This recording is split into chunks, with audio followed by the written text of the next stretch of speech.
Lucy, the roommate who loves to hear herself sing, is rushing around the living room, gathering keys, shoes, a pair of sunglasses. I'm seated on the couch, opening up shoeboxes stuffed with some of my old things from when I lived at home. I grabbed them when I was home for my father's funeral this week. You work today? Lucy asks. Nope. I have bereavement leave until Monday. She stops in her tracks. Monday? She scoffs. Lucky bitch. Yes, Lucy. I'm so lucky my father died.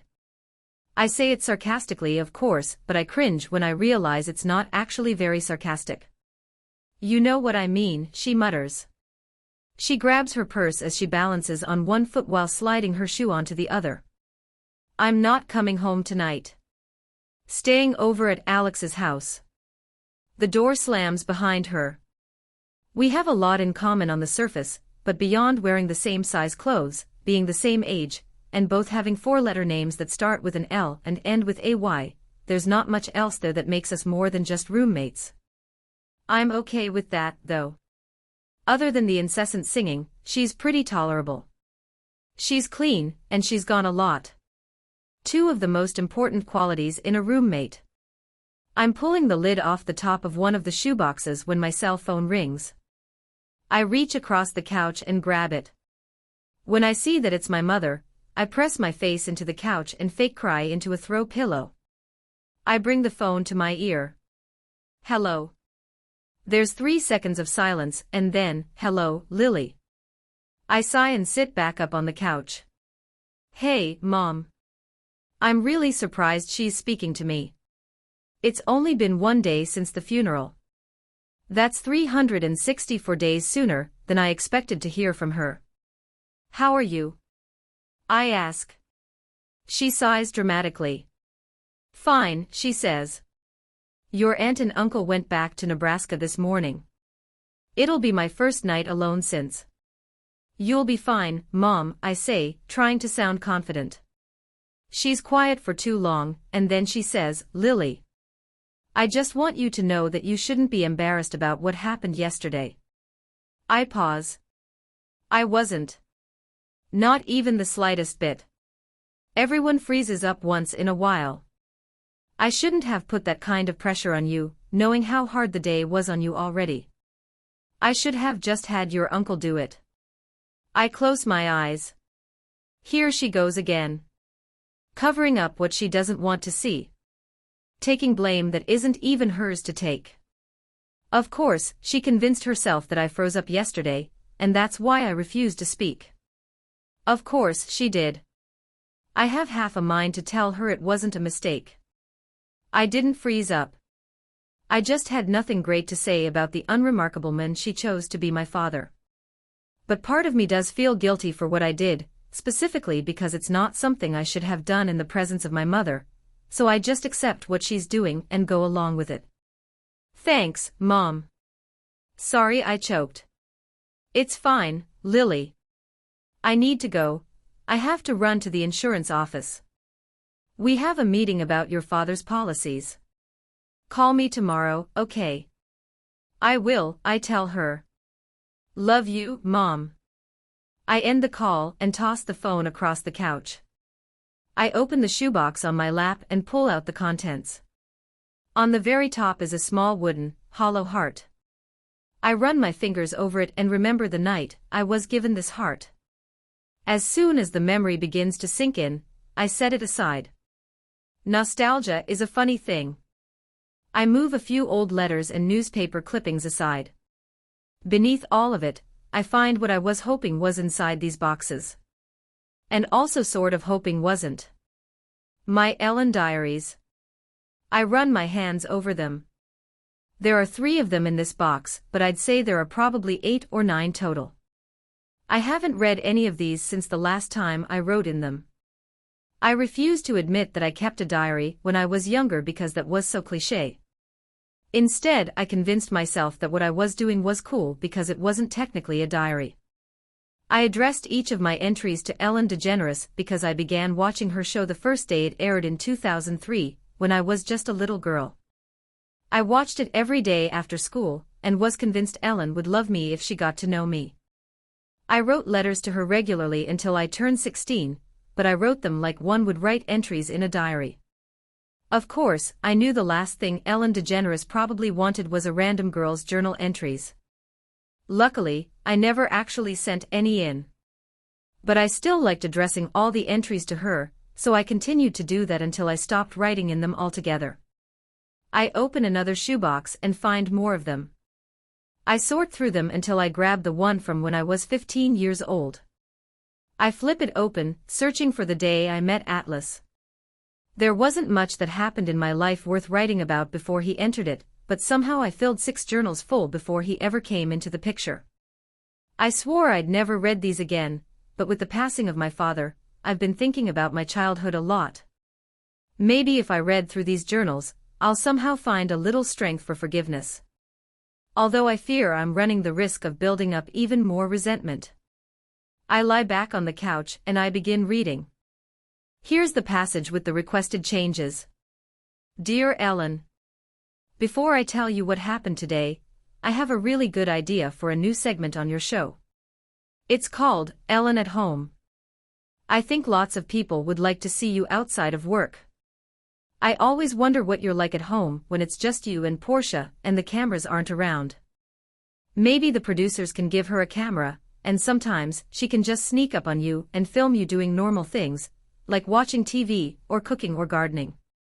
She could film you for a few seconds without you knowing, and then she could scream, "Ellen at home," and scare you. It's only fair, since you love pranks. Okay, now that I told you that I keep meaning to and have been forgetting, I'll tell you about my day yesterday. It was interesting. Probably my most interesting day to write about yet, if you don't count the day Abigail Ivory slapped Mr. Carson for looking at her cleavage. You remember a while back when I told you about Mrs. Burleson, who lived behind us. She passed away the night of that big snowstorm. My dad said she owed so much in taxes that her daughter wasn't able to take ownership of the house. Which is fine by her, I'm sure, because the house was starting to fall apart anyway.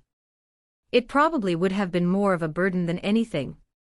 The house has been empty since Mrs. Burleson passed away, which has been about 2 years. I know it's been empty because my bedroom window looks out over the backyard, and there hasn't been a single soul that goes in or out of that house since I can remember. Until last night. I was in bed shuffling cards. I know that sounds weird, but it's just something I do. I don't even know how to play cards. But when my parents get into fights, shuffling cards just calms me down sometimes and gives me something to focus on. Anyway, it was dark outside, so I noticed the light right away. It wasn't bright, but it was coming from that old house. It looked more like candlelight than anything, so I went to the back porch and found Dad's binoculars. I tried to see what was going on over there, but I couldn't see anything. It was way too dark. Then, after a little while, the light went out. This morning, when I was getting ready for school, I saw something moving behind that house. I crouched down at my bedroom window and saw someone sneaking out the back door.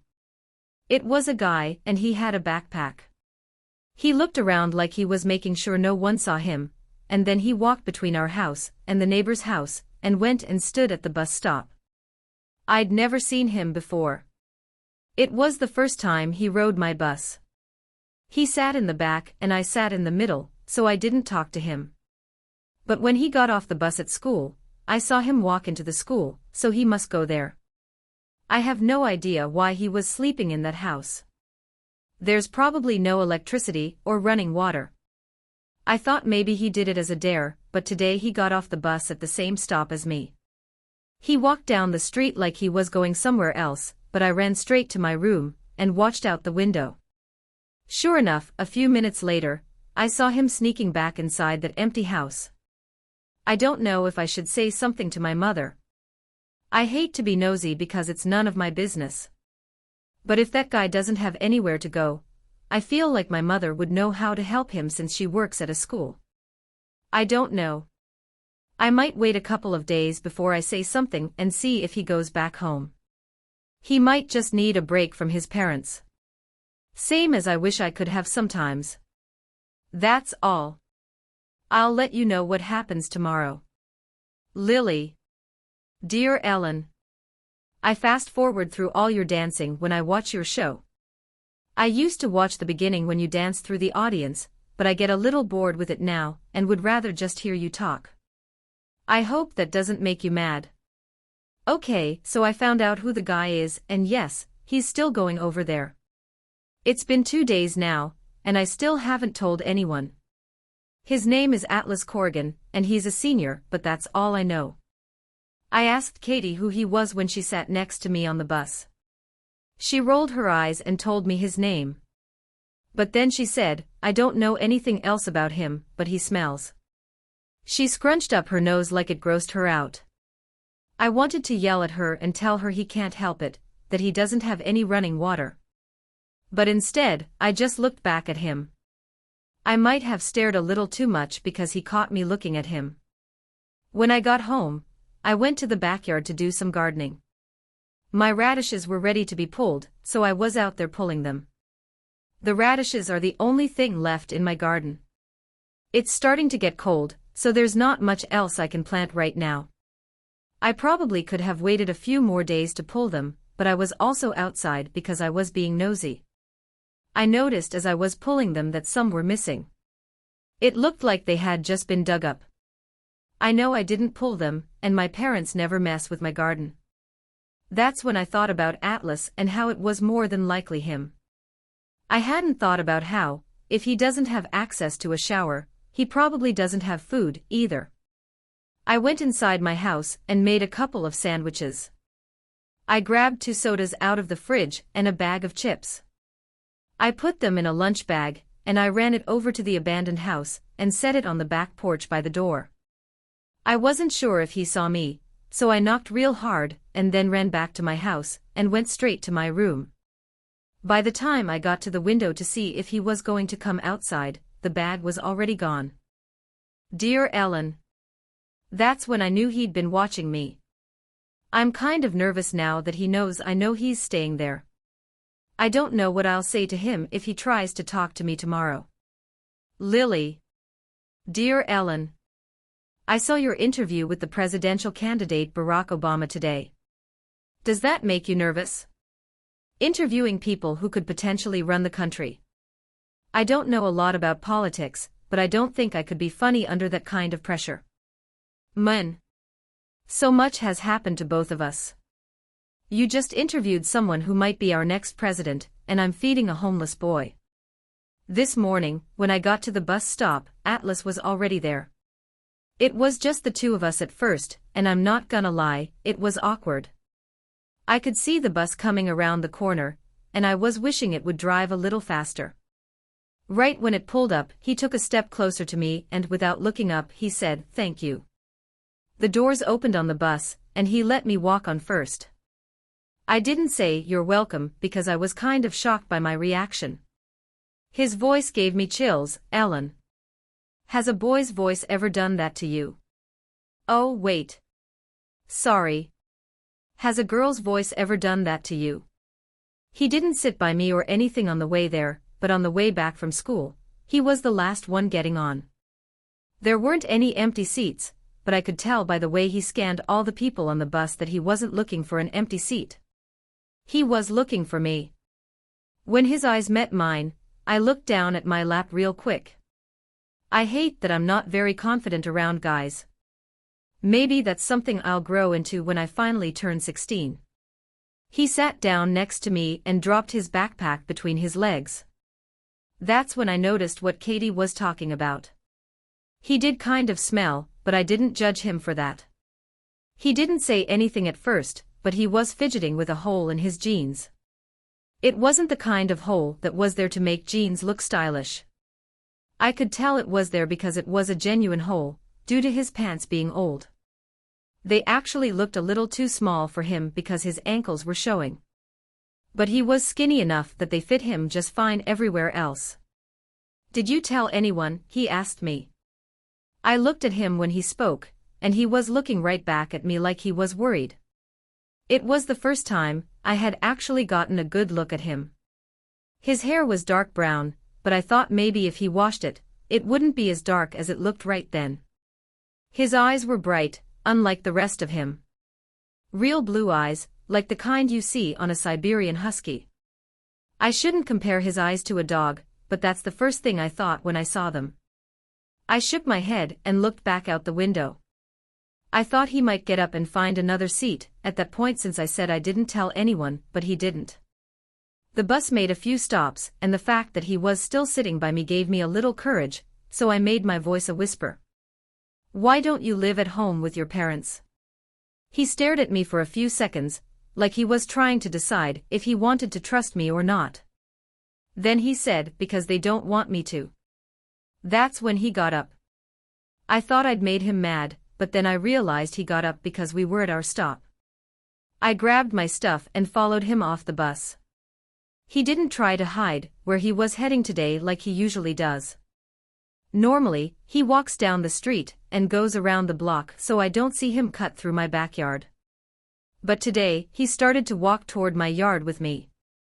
When we got to where I would normally turn to go inside, and he would keep walking, we both stopped. He kicked at the dirt with his foot and looked behind me at my house. "What time do your parents get home?" "Around 5, I said. It was 3:45. He nodded and looked like he was about to say something else, but he didn't. He just nodded again and started walking toward that house with no food, electricity, or water. "Now, Ellen, I know what I did next was stupid, so you don't have to tell me." I called out his name, and when he stopped and turned around, I said, "If you hurry, you can take a shower before they get home." My heart was beating so fast because I knew how much trouble I could get into if my parents came home and found a homeless guy in our shower. I'd probably very well die. But I just couldn't watch him walk back to his house without offering him something. He looked down at the ground again, and I felt his embarrassment in my own stomach. He didn't even nod. He just followed me inside my house and never said a word. The whole time he was in the shower, I was panicking. I kept looking out the window and checking for either of my parents' cars, even though I knew it would be a good hour before they got home. I was nervous one of the neighbors might have seen him come inside, but they didn't really know me well enough to think having a visitor would be abnormal. I had given Atlas a change of clothes, and I knew he not only needed to be out of the house when my parents got home, but he needed to be far away from our house. I'm sure my father would recognize his own clothes on some random teenager in the neighborhood. In between looking out the window and checking the clock, I was filling up one of my old backpacks with stuff. Food that didn't need refrigerating, a couple of my father's t-shirts, a pair of jeans that were probably going to be 2 sizes too big for him, and a change of socks. I was zipping up the backpack when he emerged from the hallway. I was right. Even wet, I could tell his hair was lighter than it looked earlier. It made his eyes look even bluer. He must have shaved while he wasn't there because he looked younger than he did before he got in the shower. I swallowed and looked back down at the backpack because I was shocked at how different he looked. I was scared he might see my thoughts written across my face. I looked out the window one more time and handed him the backpack. "You might want to go out the back door so no one sees you." He took the backpack from me and stared at my face for a minute. "What's your name?" he said as he slung the pack over his shoulder. "Lily." He smiled. It was the first time he'd smiled at me, and I had an awful, shallow thought in that moment. I wondered how someone with such a great smile could have such awful parents. I immediately hated myself for thinking it because, of course, parents should love their kids no matter how cute, or ugly or skinny, or fat or smart or stupid they are. But sometimes you can't control where your mind goes. You just have to train it not to go there anymore. He held out his hand and said, "I'm Atlas." "I know," I said, without shaking his hand. I don't know why I didn't shake his hand. It wasn't because I was scared to touch him. I mean, I was scared to touch him. But not because I thought I was better than him. He just made me so nervous. He put his hand down and nodded once, then said, "I guess I better go." I stepped aside so he could walk around me. He pointed past the kitchen, silently asking if that was the way to the back door. I nodded and walked behind him as he made his way down the hall. When he reached the back door, I saw him pause for a second when he saw my bedroom. I was suddenly embarrassed that he was seeing my bedroom.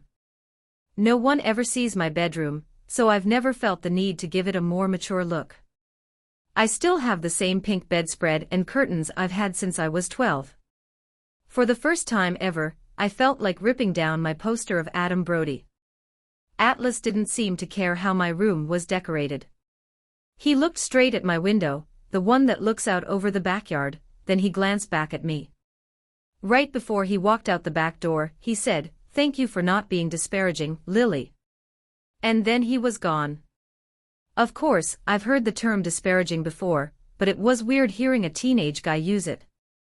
What's even weirder is how everything about Atlas seems so contradictory. How does a guy who is obviously humble, well-mannered, and uses words like disparaging end up homeless?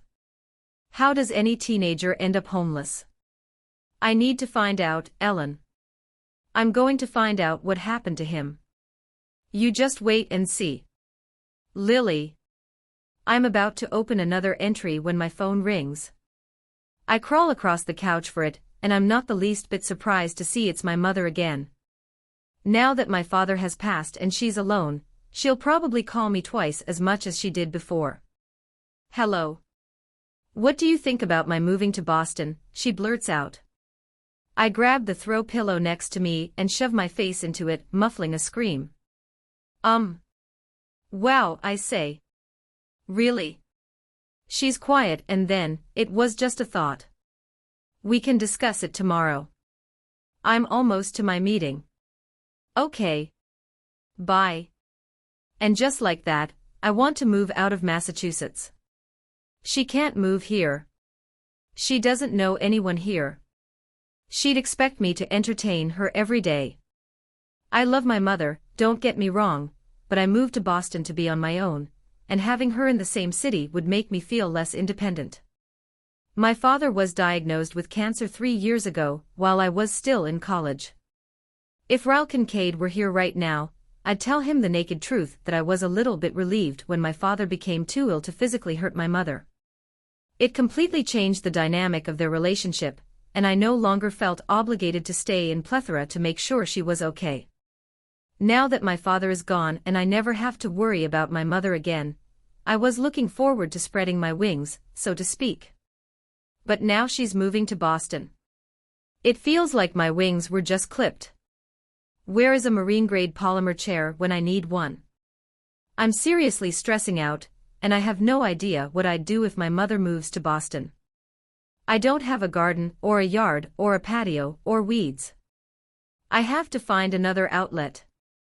I decide to clean. I place all of my old shoeboxes full of journals and notes in my bedroom closet. Then I organize my entire closet. My jewelry, my shoes, my clothes. She cannot move to Boston.